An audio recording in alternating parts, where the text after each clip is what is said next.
Essa apresentação é um recorte, né, da tese, é a última parte da tese. Eu vou passar só um pouquinho só para situar. Eu defendi a tese em 2016, eu fiz análise fílmica de 3 filmes, Orfeu do Cacá Diegues, Bendito Fruto do Sérgio Goldenberg e Besouro do João Daniel de Kimirov. E além da análise fílmica, eu fiz análise de recepção, usei o Bendito Fruto para fazer essa pesquisa de recepção. Você pode passar, por favor? Você quer passar para cá? Quer passar de outro? Vamos embora.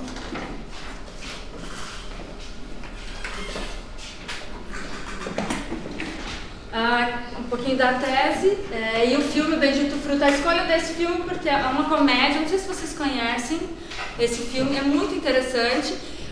A seleção dos 3 filmes, em geral, buscava filmes que tivessem uma participação significativa de atrizes negras. E esse filme é bem interessante porque ele é uma comédia sobre essas ambiguidades que fazem parte da nossa convivência interracial. E é uma comédia, então, assim, para facilitar a pesquisa de recepção, foi importante que fosse uma comédia. E aí foi bacana o trabalho. Aqui é a capa da tese. Eu fiz esse recorte de 99 a 2009 e pensar os imaginários sobre a intersecção de raça e gênero no cinema brasileiro. Então pensar como a partir das representações que a gente tem no cinema a gente acessa esses imaginários.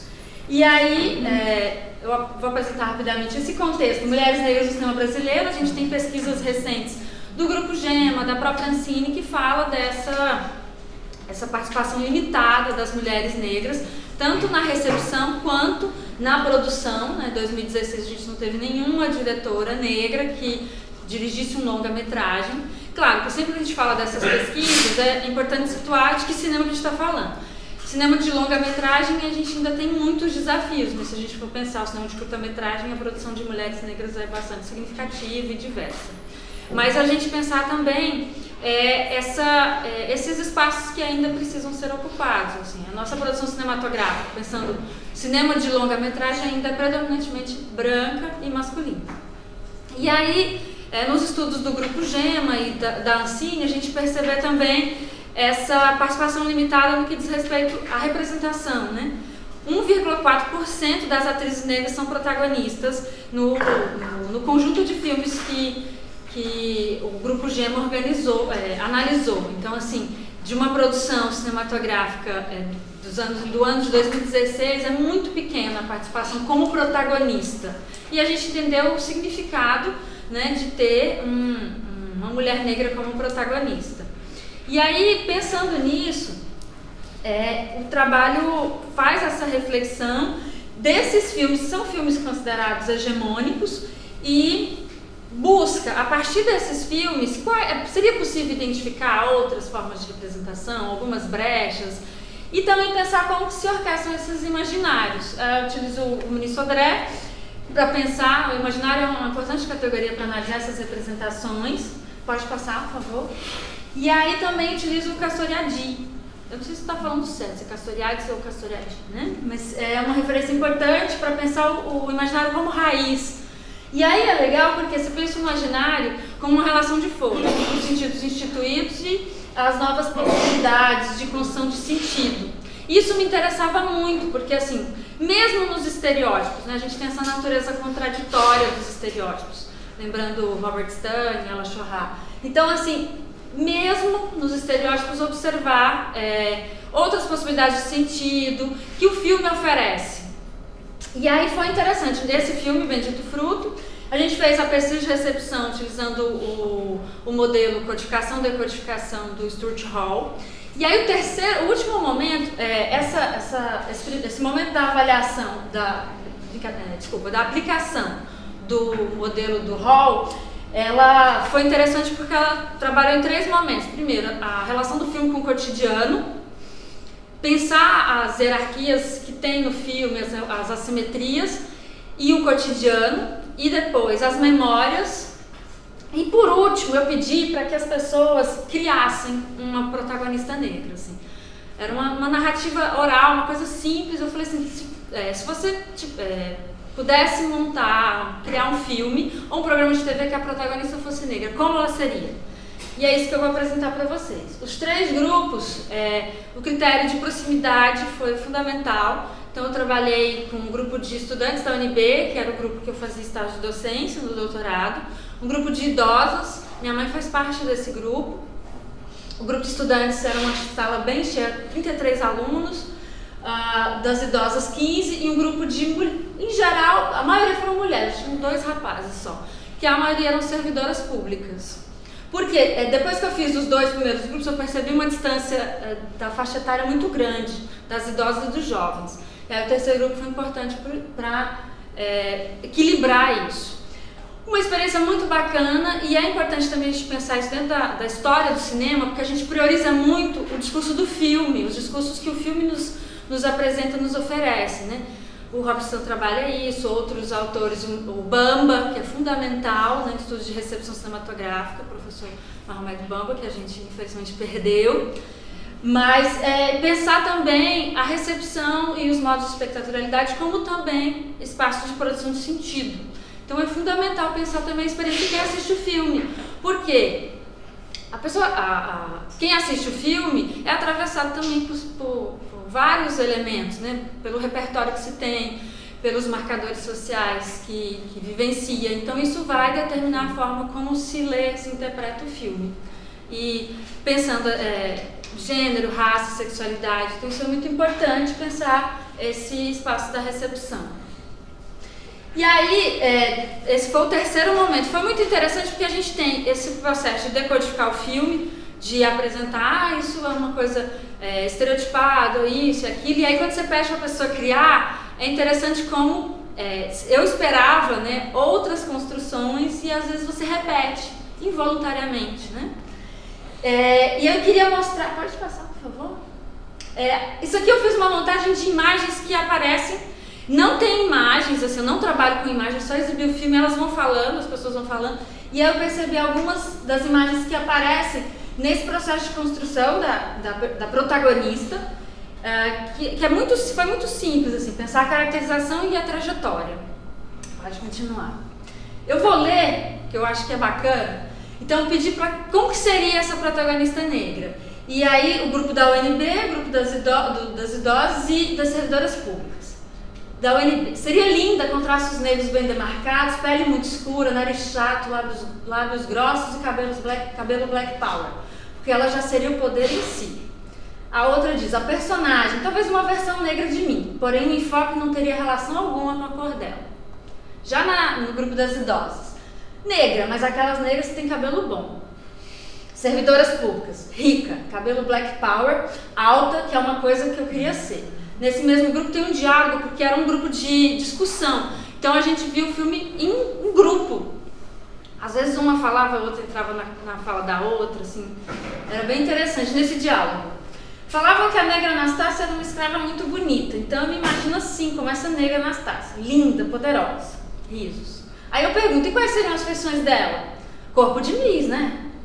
Aí ela olha para as outras pedindo confirmação. Aí uma fala, não, tinha que ser mais gordinha, fora dos padrões. Então é interessante como que esse momento de discussão do filme, o filme é um elemento catalisador desses imaginários, vão aparecendo, vão emergindo outros imaginários, algumas imagens que são dominantes e tal, mas é interessante como isso vai aparecendo. Pode continuar.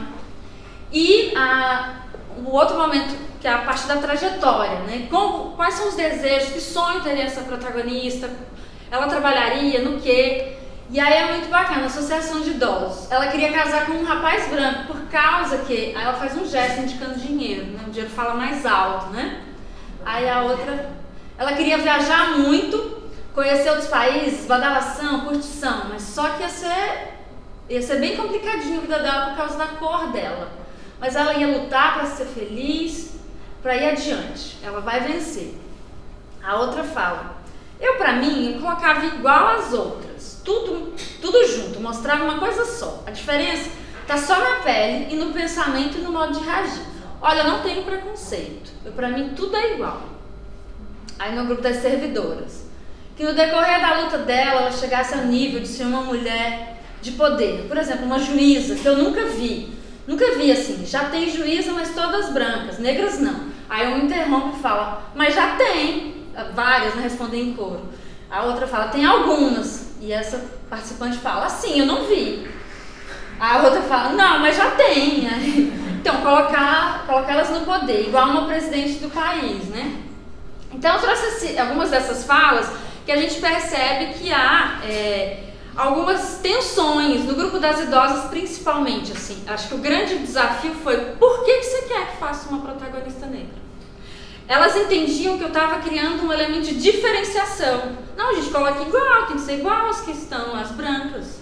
E há um exercício de negar essa racialização. Então, é interessante como no grupo das idosas, principalmente, o mito da democracia racial aflora com muita força. No grupo dos estudantes, eu percebo que, assim, alguns já sabiam da minha pesquisa, então eu percebia que eles já estavam um pouco preparados, mas também emergem algumas nuances, assim, algumas coisas que não conseguiam deixar, por exemplo, não, a protagonista negra, mas não ia ter problema nenhum com a cor dela, assim. Então há uma oscilação entre afirmar e negar. De todos, aqui eu trouxe só um pequeno recorte de todos as falas, todos esses discursos. O desafio foi pensar se outras posições de sujeito são possíveis às mulheres negras. E aí, como que eu defino isso?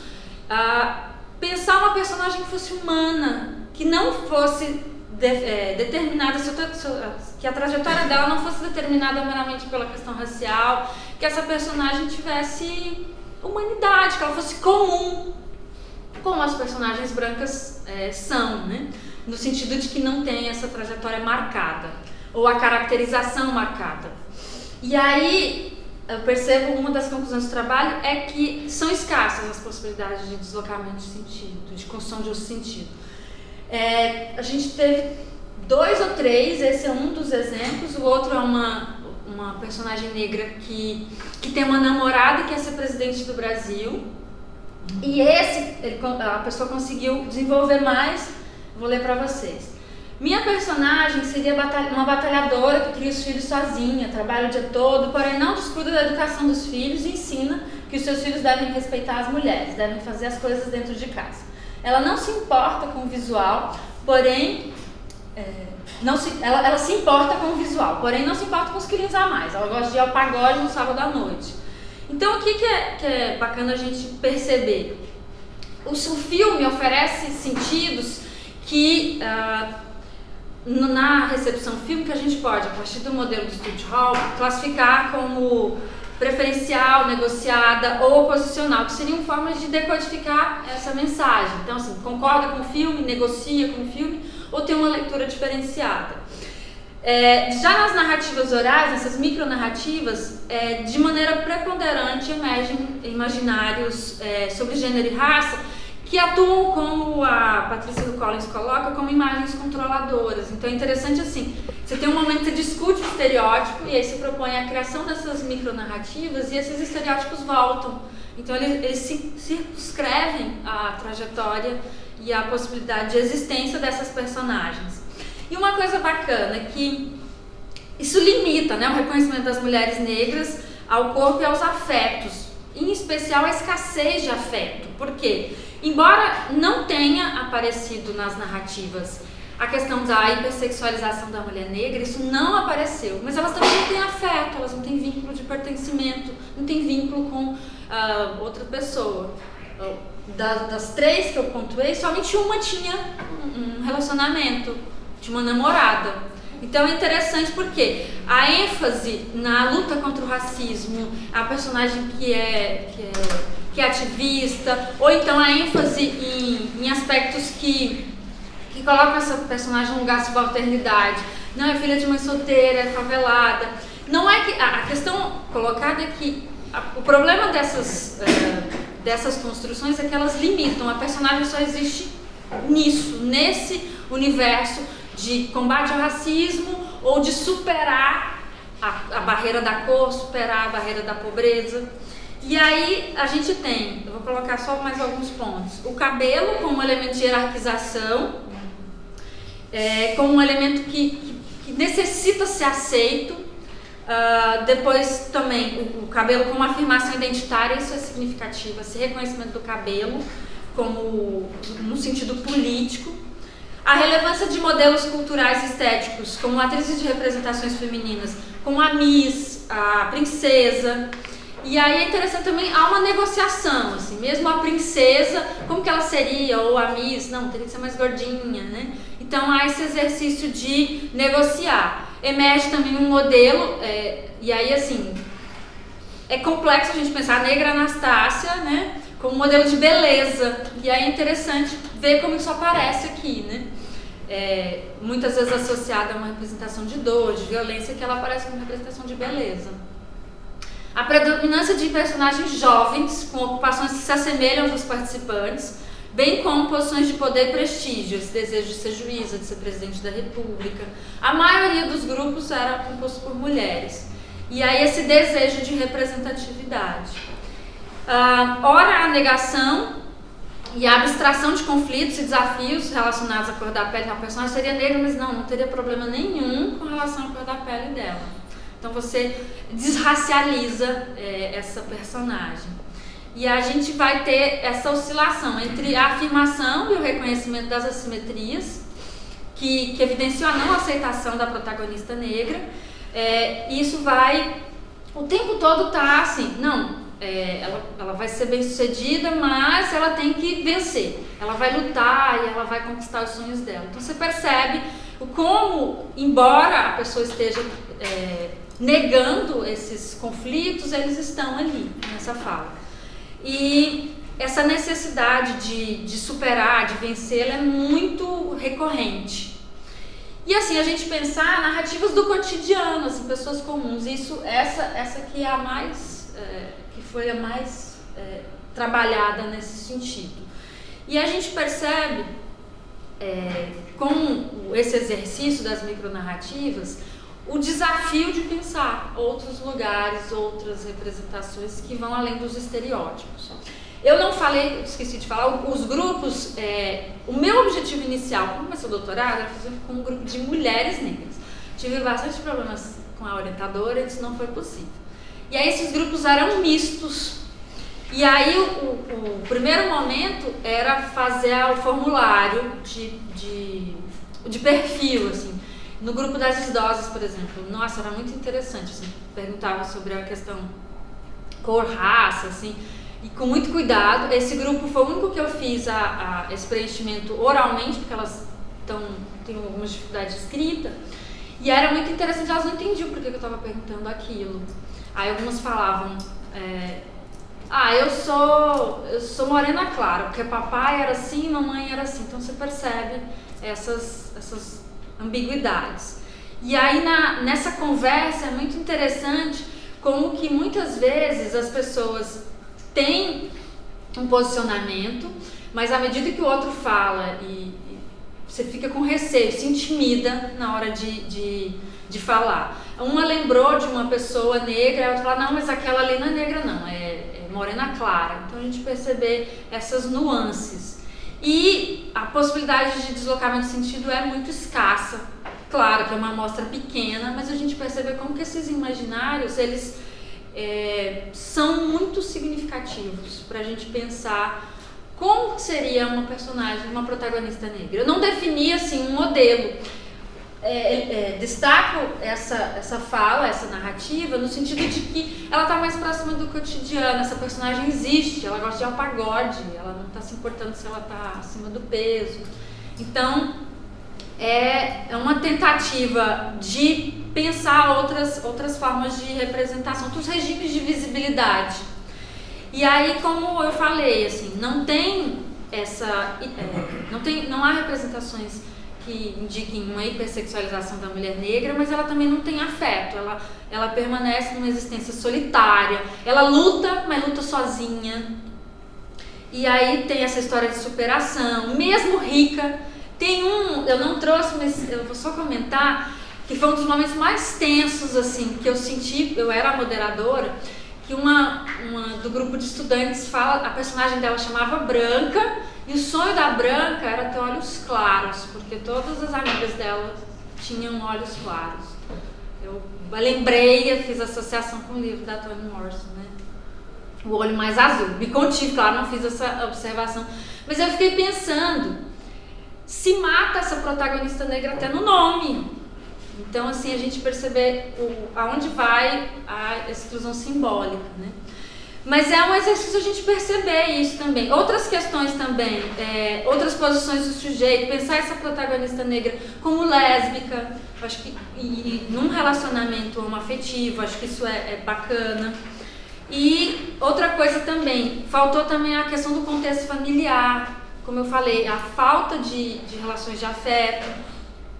E aí a gente tem poucas possibilidades de construção de outras narrativas em que essas personagens têm subjetividade, têm desejo, elas existem, né?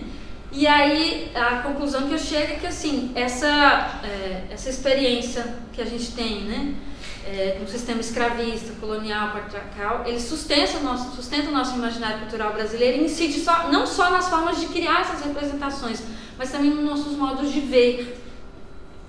Conforma assim, a nossa dificuldade de vislumbrar, de imaginar as mulheres negras além dos estereótipos.